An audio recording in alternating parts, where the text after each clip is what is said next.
Alright, so about 2 months ago, TheAuraGuardian released a video called The Biggest Downgrades in Pokemon, and for the most part, it was an alright video. But there was some stuff that he said that I thought was kind of retarded, and was it enough to justify making an entire video? Probably not, but I need views, bro. I don't know what else to say. Legends Arceus was a great game that brought a lot of improvements to Pokemon. Shiny locking Pokemon.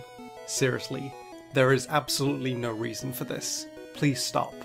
I kinda just wanted to use this as an outlet to say I do not understand why people get so ass mad about Game Freak shiny locking legendaries. I'm sure you can live without the little sparkle animation that plays when your differently colored legendary Pokemon comes out. If anything, these people should be happy that Game Freak is shiny locking these Pokemon because it's saving them from wasting potentially months of their life for something that's so insignificant in the grand scheme of things.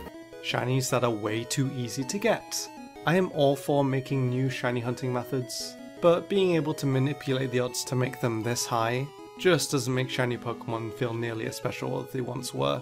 This is another thing that I thought was pretty stupid because he's saying this as if you're forced to use the new methods that they implement in order to get shinies. I'll admit that shinies in Scarlet and Violet are basically worth nothing even if you don't use the sandwich method, because with how many Pokemon are spawning in at once, you're bound to find a shiny eventually if you just mess around in the wild for long enough. But in games like Let's Go, you're not forced to use the catch combo mechanic if you want to find shinies, or in Legends, you're not forced to go to the little outbreaks in order to find shinies, but that game is kind of like Scarlet and Violet where if you mess around in the wild, you're gonna find a shiny eventually anyways. The bottom line is, if you don't want easy shiny Pokemon, then don't use the methods that they add in order to get easy shiny Pokemon. I can't believe I have to explain this. Catching Pokemon in Legends Arceus.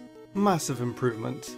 Then going back to regular catching in Scarlet and Violet. The shiny jingle being added in Legends Arceus, and then removed for Scarlet and Violet. This one made me kinda angry because I hear this a lot from people. I thought it was pretty common knowledge now that these games were being developed during the same time, which means that nothing from Legends Arceus that was absent in Scarlet and Violet was removed from the game. It was never going to be a part of the game in the first place. So to sit here and complain about it like they're actively removing these features to make the game worse is ridiculous to me. Graphics.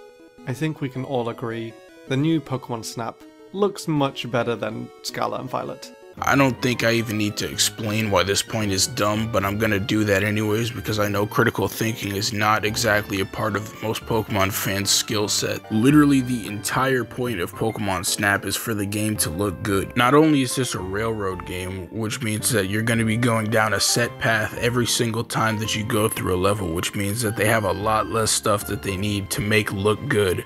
The entire purpose of this game is for you to be taking pictures of the Pokemon. With that in mind, it kinda has to look good. Now, don't get me wrong, I'm not saying that to excuse how horrifically ugly Pokemon Scarlet and Violet look, but these games aren't even comparable, bro. That's like comparing Pokemon Sword and Shield to Pokémon Tournament, bro. These games are not on the same level. The Sword and Shield DLC, believe it or not, made the regular game a little bit slower. That also affected the speedrun by around 90 seconds. Oh, boo-hoo! Before I ended this video off, I just wanted to point out that he mentioned this at the start of his video. This video isn't just me complaining about the Pokemon games lately, more pointing out things that Pokemon can hopefully make better for their next game. And then he proceeded to complain about the modern Pokemon games for most of the video. So yeah, that was kind of funny. What's the takeaway from this video? My opinion is law, and if you disagree, I think that you should be executed. Bye.